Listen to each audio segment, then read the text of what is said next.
I haven't tried this morning, but yesterday I managed to log on to both banks because I have a business account with one bank and personal account with another.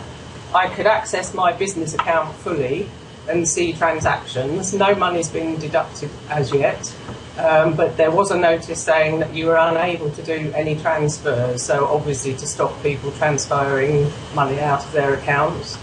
My other account, my personal account, although you can actually log into it, you can't actually see any transactions, so I've no idea whether they've taken money or what yet. Well, bearing in mind it's also a bank holiday today, so obviously the banking system wouldn't be working today anyway, but there was a notice on both accounts saying that for the moment transfers have been suspended, so they've made it quite clear what's happening. Is it something you would want to do?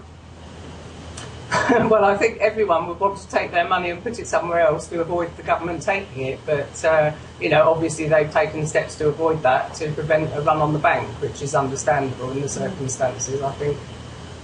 Now, you don't have to sort of divulge to us necessarily all of your banking operations, but can you give us an idea of what you stand to lose if the vote goes ahead, or what people like you stand to lose?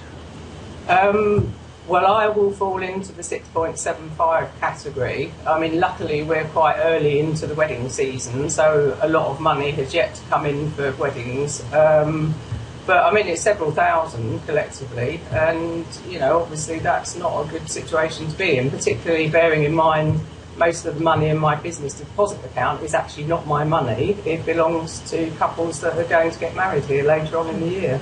And is it your feeling that because you're an expat, you should be treated differently, or do you think that the whole thing is wrong, or even if it comes in, do you think it shouldn't apply to you?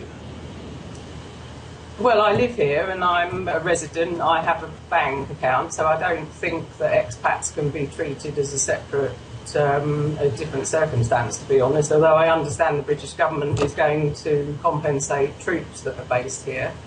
But, obviously there's a general feeling that nobody agrees with it because nobody wants to pay the money, and I think it's not really that clear at the moment whether it's going to apply to businesses across the board, and I think that's where the impact is going to come, because that's going to have a knock-on effect, I think, through the whole economy.